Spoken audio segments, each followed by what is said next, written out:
business of war is hard and cruel irrespective of which side you're on.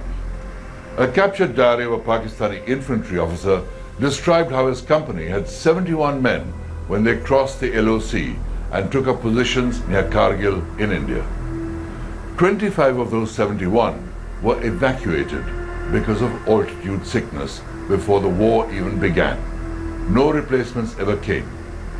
The soldiers were left to their fate as the Indian Air Force bombed their supply lines. Some Pakistani outposts subsisted on spoons of sugar for the last few days. But India's armed forces overcame far greater challenges as they fought the invaders in the world's most terrain. My name is Kabir Bedi, and today on Guns and Glory, we continue with the war in Kargil.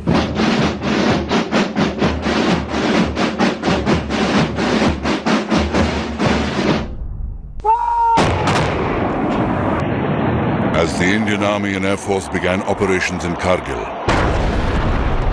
the chief of the Pakistani Army, General Pervez Musharraf, went on an official visit to China. Between May 26th and May 29th, 1999, he had several conversations over the phone with his trusted chief of staff, Lieutenant General Mohammad Aziz. In one of them, General Aziz reported about a meeting chaired by Nawaz Sharif, at which the chiefs of the Pakistan Air Force and Navy complained to Sharif that Musharraf had kept them in the dark about the invasion of the Kargil heights. इस सारे operation की कामयाबी की बुनियादी वजह यही है कि उन्होंने लोगों को नहीं बताया।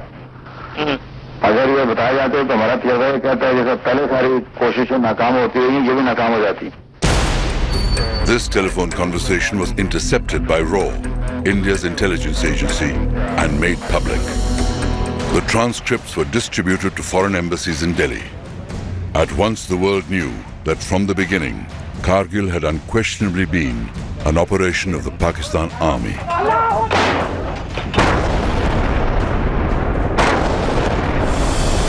ठीक पीछे पाकिस्तानी घुसपैठी है। वहाँ से घुसपैठियों को हटाकर सेना के लिए एक बहुत बड़ी चुनौती है। पाकिस्तानी सैनिक। The Kargil War was extensively covered on the ground by both the Indian as well as foreign electronic media. The government of Atal Bihari Vajpayee effectively used the media to convey to the world the level of duplicity that Pakistan was practicing. Access was given to the Indian media by the Vajpayee government, but the focus of the Vajpayee government really was, on the body bags, because they wanted to whip up this passion and frenzy. On the battleground, proof was there to see that those on top of the Kargil heights were no Mujahideen infiltrators, as claimed, but regular Pakistan Army units following commands issued by their Rawalpindi headquarters. Each deadly thrust up the treacherous terrain of Kargil by the Indian Army was broadcast for the nation to see. मेरे ठीक सामने उस पहाड़ी पर घुसपैठियों ने कब्जा जमा रखा है।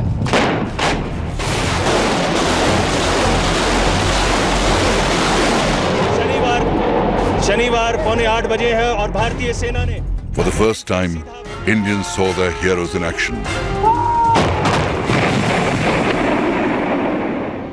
and realized that they too were mortal men of flesh and blood, and it was only a brave death that anointed them with immortality.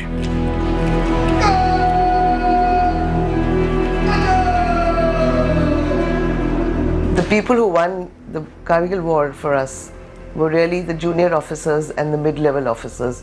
I would say even the senior leadership failed because they kept touting the official line that, it was some rats have come in, we'll be able to clear them in 48 hours. As we know, the war went on for over 2 months.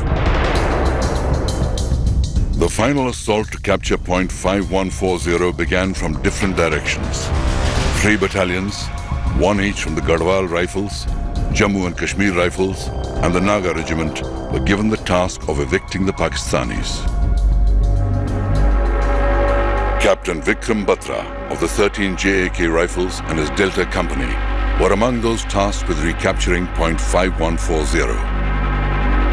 Nicknamed Sher Shah for his unstinting courage, Captain Batra decided to attack from the rear to surprise the enemy. Vikram Batra's company and another company, Bravo company and Delta company, was supposed to go through and climb a vertical cliff face to point, this 5140, which was the most dominating height in that area. From there they could see for miles around, and tackling that was not a joke. They finally assaulted it from the cliff face. They actually crawled up the cliff, and the Pakistanis were so surprised. They never expected an assault from the side. They were firing from the direction of the gentler slope, this relatively gentler slope where they thought they would come up from. And the entire there was a fierce hand-to-hand fighting there. The entire Pakistani garrison was either killed, most of them fell to their deaths from that steep height in trying to get away. Inspired by the extraordinary courage of Captain Batra, the 13 JAK rifles charged the enemy position and captured point 5140 at 3:30 in the morning on June 20th, 1999. Once we took the Pakistanis off this, thereafter it was, the turning point of that war. It was the turning point of that war. They could not, their artillery observation post officers could not then bombard our lines of communication. The capture of point 5140 set in motion a string of successes like point 5100, point 4700, Junction Peak and 3 Pimples. Captain Batra led his men to even more glorious victories with the recapture of point 4750 and point 4875. One of their boys was hit badly and he was lying in the open and he was crying, "Somebody get me, somebody help me." So one of the JCOs of Vikram Singh, he said, "Sir, I'll get him." Vikram laid a hand on his shoulder and he said, "Tu baal bachedar hai, main shara hu. You are married. Look, I have nobody behind me." He went to get that boy out. He dragged him out, and as he had almost brought him to safety, that is the time the Pakistani sniper shot him through his chest. In the early hours of 7th July 1999, Captain Batra fell in battle while rescuing an injured officer during an enemy counterattack. He was awarded the nation's highest honor for gallantry, the Paramveer Chakra. Pakistan had thought that the scare of a nuclear war would force the Western powers to intervene. More importantly, Pakistan wanted Kargil to be linked to the bigger issue of Kashmir. But for once it seemed no one was ready to listen to Pakistan. The international community realized that Pakistan was playing a dangerous game, and even Pakistan's traditional allies, Turkey, the OIC, and even China, did not come out in support of Pakistan. In fact, Kargil bust the myth of an all-weather relationship existing between China and Pakistan. The Prime Minister of Pakistan, Nawaz Sharif, had been trying to get America to come out in support. The Pakistan Foreign Ministry kept up a constant litany of how India was violating the sanctity of the LOC. In my lifetime. But on June 15th, President Bill Clinton urged Nawaz Sharif to pull his troops out of Kargil. In the same statement, President Clinton praised India's restraint in keeping the war localized. The same United States of America which wasn't looking at this region till 1998 when we went nuclear had already started contacting the Vajpayee government. On June 17th, the Prime Minister's security advisor, Brajesh Mishra, went to Geneva to meet the G8 leaders and brief them about Kargil. He also handed over a letter from the Indian Prime Minister for the US President. The letter warned that India's patience was running thin and, if required, India would be forced to cross the LOC and take the war to Pakistan. The decision not to cross the line of control, it had lots of pros and cons, and there are lots of people who felt we should have retaliated across the LC. But when we did not retaliate across the LC and we focused the fighting there, the world lost the casus belli to intervene in this conflict.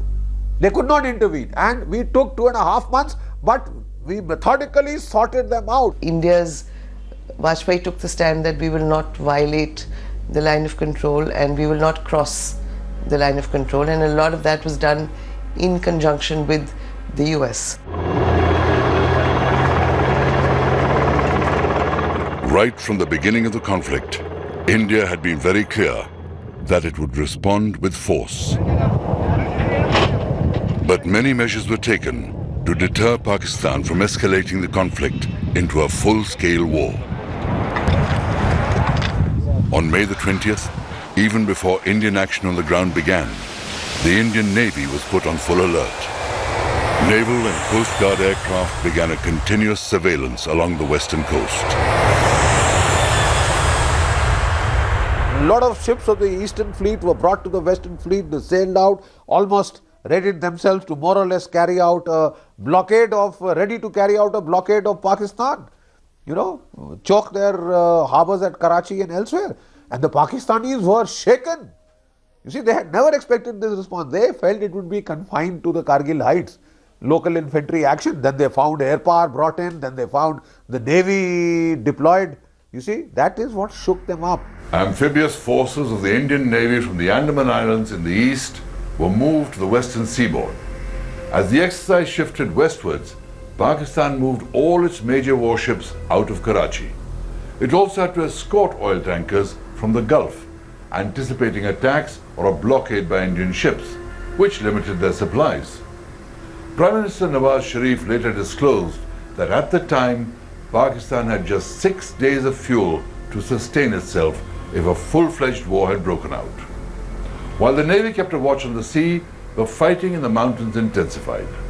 But the all-important Tiger Hill still remained in Pakistani hands.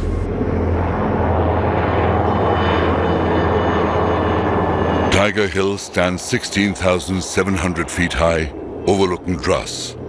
It is a massive feature, almost 1 kilometer wide at its base, and was formidably defended by the Pakistanis.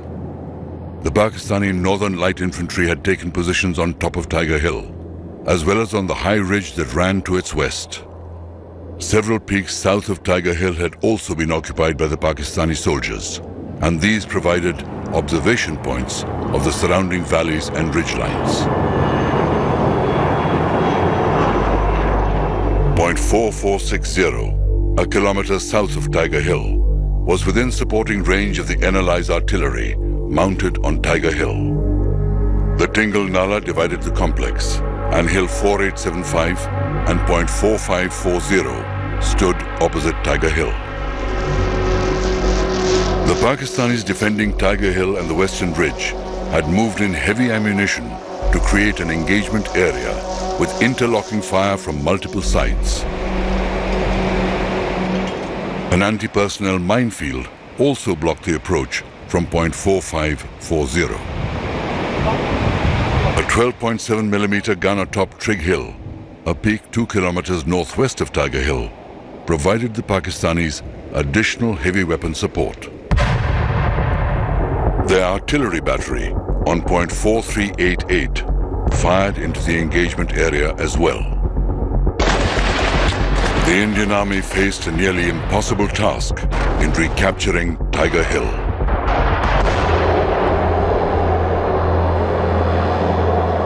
India had captured Point 4460 in late May, and this provided a base to direct fire onto Tiger Hill.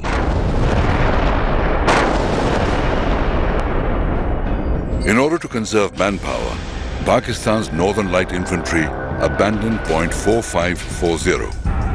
Both these positions were to prove critical for India in mounting attacks on the Tiger Hill complex. Given the urgency, unacclimatized and poorly equipped soldiers of the 1 Naga and the 8th Sikh were sent to assault Tiger Hill.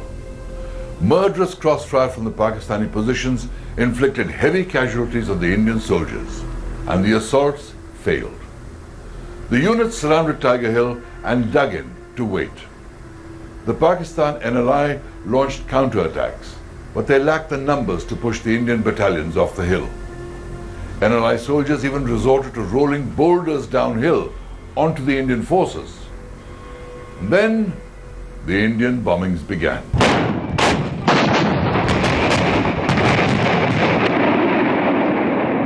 As India's massive bombardment began, it stretched the Pakistani positions to the limit. India continued pounding the forward slopes of Tiger Hill and the ridge. with as many as 1,200 rounds exploding every 5 minutes.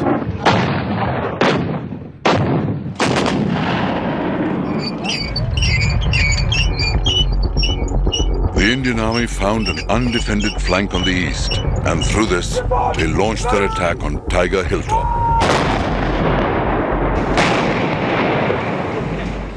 At the same time, a small raiding party penetrated Pakistan's line of defense on the western ridge. 25 soldiers of the 18 Grenadiers were ordered to advance and capture Tiger Hill.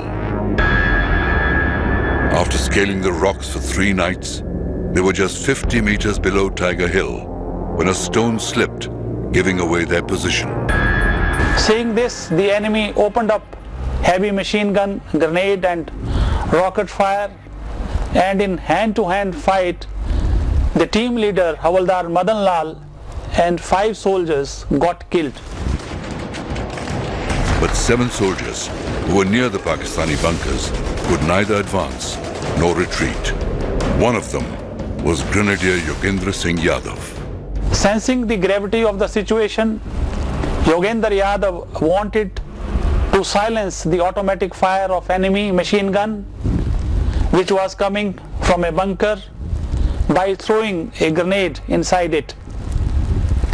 He mustered up his courage, crawled up to the bunker and lobbed grenades inside the machine gun bunker and killing 4 Pakistanis in it.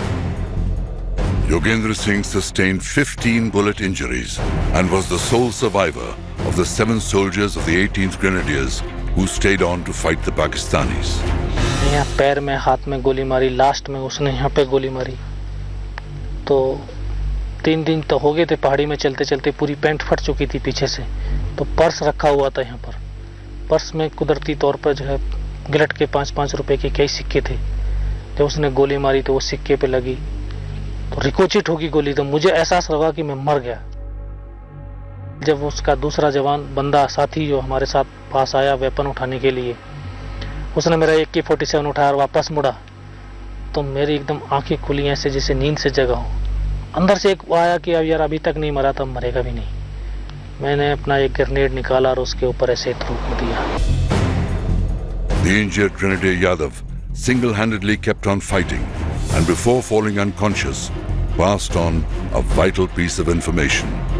The Pakistanis were about to retreat. For his bravery, Yogendra Singh Yadav was awarded the Paramveer Chakra.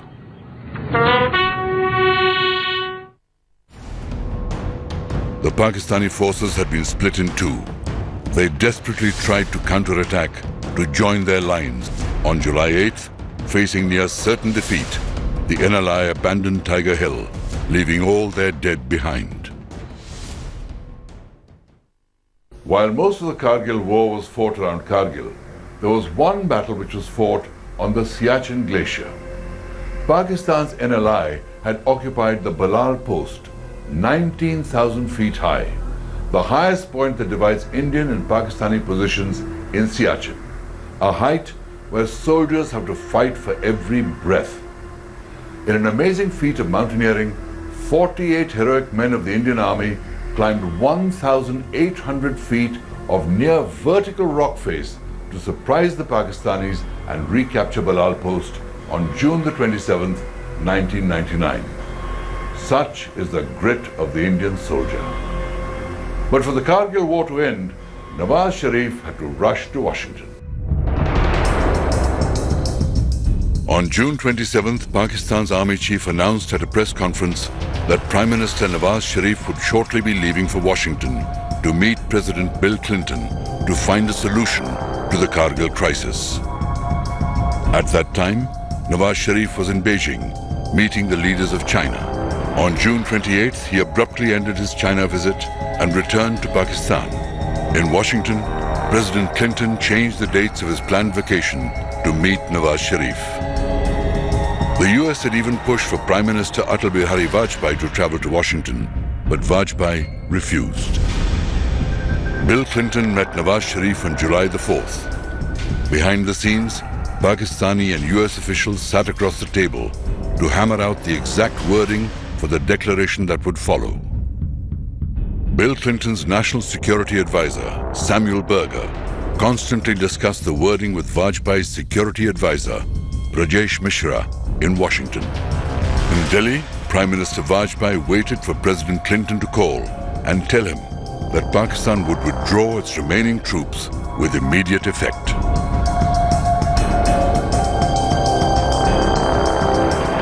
By July 11th, the remaining units of the Northern Light Infantry began pulling back across the LOC as Indian bombardment continued.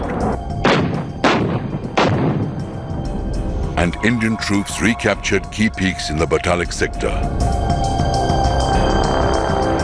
India set a deadline of July 16th for all Pakistanis to return to their side of the line of control.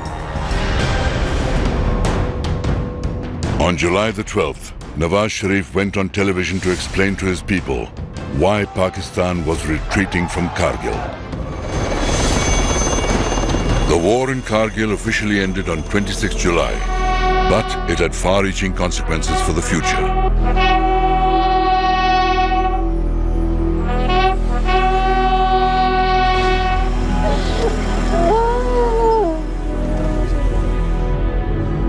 Kargil was the beginning of a tussle between Pervez Musharraf and Nawaz Sharif that resulted in Sharif being ousted in a military coup and Musharraf taking over as dictator.